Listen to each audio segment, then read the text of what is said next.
তোমাদেরকে জান্নাতের রাস্তাও দেখাই দিলাম। এইবার আমি শুধু দেখতেছি দুনিয়ার হায়াত দিয়া ইম্মা শাকিরা ওয়া ইম্মা কাফুরা, কে কে আমার অনুগত কৃতজ্ঞ আর কে কে আমার অবাধ্য। ঠিক আছে, চলো ভাত তরকারি খাইতে খাইতে আগাও, কেউ সেজদা দিয়ে আগাও, কেউ সেজদা না দিয়ে আগাও। চলো বান্দা আসো, আগায় আসো। এই আস্তে আস্তে সবাই আমার কবরে চলে আসবা, এরপরেই দেখবা কোনটা সুখ আর কোনটা দুঃখ, কোনটা প্রাপ্তি আর কোনটা অপ্রাপ্তি। এই শেষ এবার আল্লাহ বলেন, ইন্না আ'তাদনা লিল কাফিরিনা সালাসিলা ওয়া আগলালান ওয়া সাঈরা। মনে রেখো, আমি আমার নাফরমান প্রতিটা বান্দার জন্য ওই আখিরাতে রেডি রেখেছি সালাসিলা, আগুনের শিকল, ওয়া আগলালা, এবং আগুনের বেড়ি, ওয়া সাঈরা, উত্তপ্ত দগদগে উত্তপ্ত আগুন জাহান্নাম। আইসো বান্দা, আইসো, টের পাই। এক সেকেন্ডেই বুঝাই দেব আমি মালিক কেমন ছিল। ভাত খাওয়াইছি মনে করছি দেখা, তুমি মনে করছো আমি তোমার ছেড়ে দিয়ে রাখছি।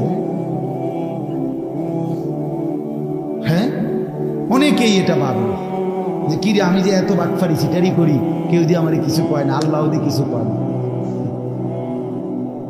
বেটা ছাগল, আল্লাহ তো এর থেকে বাটফার সিটারও কিছু কয় না, তো কি ছিল? আল্লাহ তো বলছে দুনিয়া পরীক্ষার জায়গা। পরীক্ষার হলে তো টিচার দেখে, এতে ভুল লিখতেছে তো সারে মাতে না, এত পরীক্ষা দিচ্ছে। কথা বুঝেন নাই? যা বলার তো আগে বলেই দিছে, যা শিখাবার আগে শিখাই দিছে। 4 মাস পড়াইয়া না পরীক্ষা লইতেছে, ঠিক কিনা বলেন না কেন? তো মালিক তো বলে আমি চোখ, নাক, কান, হাত, পাও বুঝার জন্য সব তো দিছি, আবার বুঝাইবার জন্য নবী দিছি, রসুল দিছি, উলামায়ে কেরাম দিছি, কিতাব দিছি, কোরআন সুন্নাহ দিছি। আর কি করতে হবে? সর্বশেষ কথা হলো, ইন্নাল আবরারা ইয়াশরাবুনা মিন কাসিন কানা মিজাজুহা কাফুরা। শুনেন, একদিকে আল্লাহ বললেন আমি বেঈমান নাফরমানের জন্য আগুনের শিকল, আগুনের বেড়ি এবং জাহান্নামের আগুন রেডি রেখেছি, আর নেককারদের জন্য আমার হুকুম যারা মানছে, আমার অনুগত যারা ছিল, ইন্নাল আবরারা, আল্লাহ বলে আমার পুণ্যবান নেককার বান্দাদের জন্য প্রথম পুরস্কার হলো জান্নাতে ঢুকলেই তাদেরকে কাফুর মিশ্রিত জান্নাতের শরাব আমি আল্লাহর পক্ষ থেকে পান করানো হবে। এ কথার অর্থ কি? এ কথার দুইটা অর্থ। একটা হলো জান্নাতের মধ্যে একটা স্পেশাল নহর আছে, আলাদা নদী, যেটার নাম হলো কাফুর। এই নদীর পানি মানে এইখানকার পানি সর্বোচ্চ সুগন্ধিময়। তো আল্লাহ তাআলা জান্নাতি বান্দা যতবারই পান করবে, স্বাভাবিক যত পানি জান্নাতের মধ্যে, এটার সাথে ওই কাফুর, ওই বিশেষ ঝর্ণার পানিও একটু একটু মিশাইয়া দিবে, আর পুরাটা পানি তখন জান্নাতি বান্দার জন্য সুগন্ধিময় হয়েছে। এই হলো এক।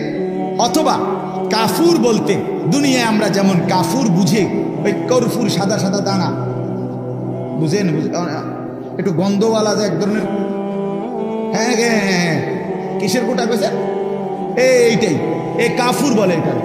এরকম গন্ধ, যদিও এটা দুনিয়ার গন্ধটা ভিন্ন রকম, কিন্তু জান্নাতের গন্ধটা পানি পান করার উপযোগী। এরকম কাফুর মিশ্রিত পানি আল্লাহ তাআলা জান্নাতি বান্দাকে পান করাবে।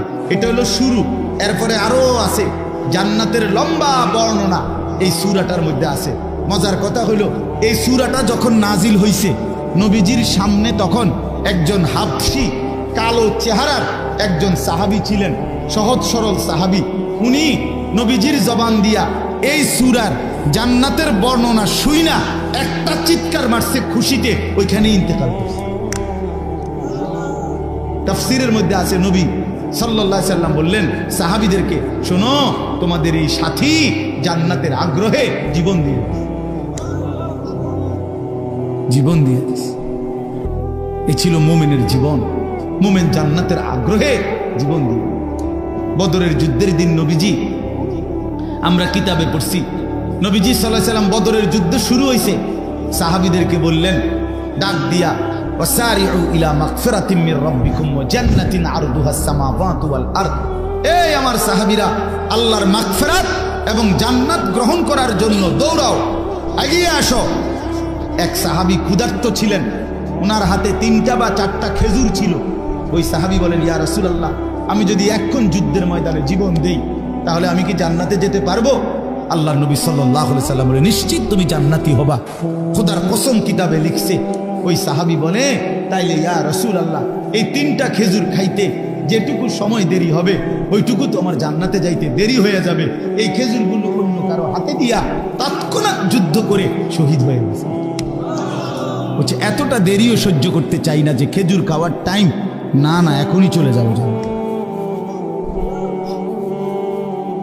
এই জন্য বন্ধু, শেষ কথা, এই 5টা আয়াত পড়ছিলাম, এই আয়াতের মূল বক্তব্য হলো এটাই। আল্লাহ তাআলা বলেন, বান্দা, লম্বা সময় পরিকল্পনা করে আমি তোমারে বানাইছি, তোমারে পরীক্ষা করার জন্য বানাইছি। পরীক্ষায় উত্তীর্ণ হওয়ার জন্য শরীরের অঙ্গ প্রত্যঙ্গে আমাকে মানার যোগ্যতা দিয়েছি, আর বুঝাইবার জন্য নবী রসুল আউলিয়া ওলামা দিয়েছি, কিতাব দিয়েছি, সব কিছু সুন্দর করে সাজিয়ে দিয়েছি। চেয়েছিলাম তুমি পরীক্ষায় উত্তীর্ণ হইয়া জান্নাতি হইবা, কাজে তুমি কদর করলে জান্নাতি হবা, আর যদি নাফরমানি করো তো নিশ্চিত জাহান্নামের জন্য প্রস্তুত। খালাস, আমাদেরও কথা একটু। ছেলেরা বাবারা আমার জন্য, আপনাদের জন্য, ছেলেরা তোমাদের জন্য, এই বললাম একই কথা। গ্রহণ করলে আলহামদুলিল্লাহ, না করলে নিজের বরবাদি নিজে টানবে, কোনো অসুবিধা নেই। কেউ কারোর জন্য, মনে রাখেন এই শেষ কথা, কেউ কারোর জন্য থামে না বন্ধু। সামনের অ্যাক্সিডেন্ট, সিএনজি অ্যাক্সিডেন্ট করলে পিছনের সিএনজি থামে না, ছাড়িয়ে দিয়ে দেয়। স্বার্থপর এই দুনিয়া, খোদার কসম কারোর জন্য থামে না, বড় স্বার্থপর।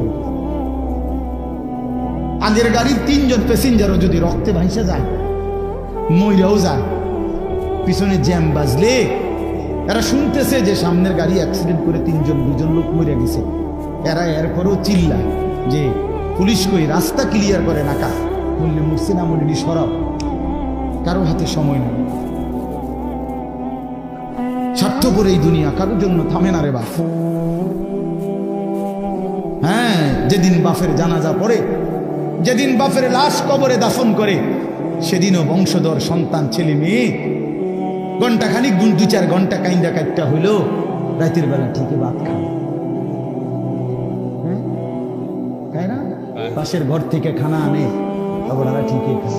স্বার্থপর দুনিয়া, থামে না রে ভাই, থামে না দুনিয়া। ওই জন্য আমাদের কারোর জন্য থামবে না। তুমি আমি মরে গেলে শেষ। আবারও বলছি এই কথা, আমি মরে গেলে এরপরে পৃথিবী যত আধুনিকে হোক না কেন, আমার কি কথা বুঝছেন? আমি মরার পরে যদি সবার ঘর স্বর্ণের বাড়ি হয়ে যায় তো আমার লাভ হইল কি?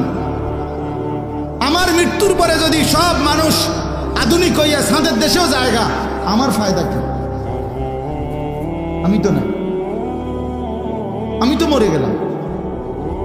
যে কবরে চলে গেল সে কি আর ফিরে আসবে? আল্লাহ আমাদেরকে বুঝ দান করে।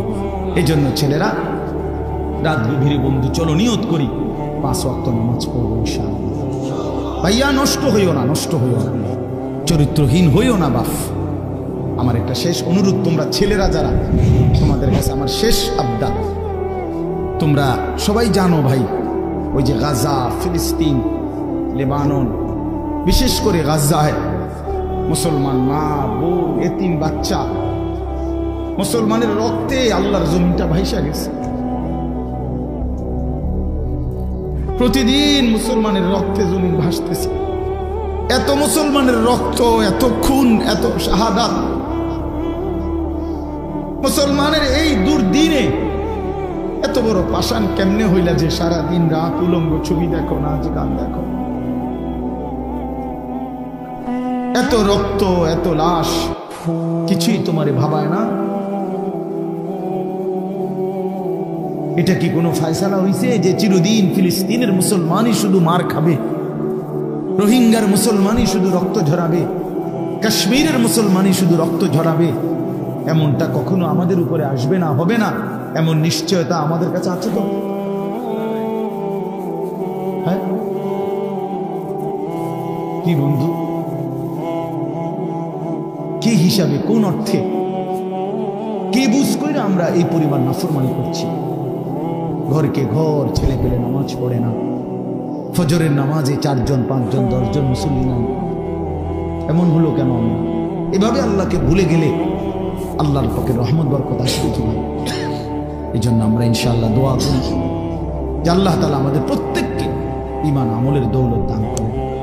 মাওলানা রহমতুল্লাহ আপনারা জানেন আমার মাদ্রাসার উস্তাদ, ওনার আব্বা আমার অনেক প্রিয় ছিলেন, আমার অনেক মহব্বত করতেন। আপনারা আমাদের সকলেই মহব্বতের, আমি সবার জন্য দোয়া করব এলাকার সমস্ত কবরবাসীকে আল্লাহ যেন মাফ করে দেন। আমার ছেলেরা, আমার বন্ধুরা, আমার ভাইরা, আমার বাবারা সবাই মিলে আল্লাহকে রাজি করি, আল্লাহকে নারাজ করে ভাই বন্ধুরা, আমার ভাইরা, আমার বাবারা সবাই মিলে আল্লাহকে রাজি করি। আল্লাহকে নারাজ করে ভাই কোনো লাভ নাই, কোনো লাভ।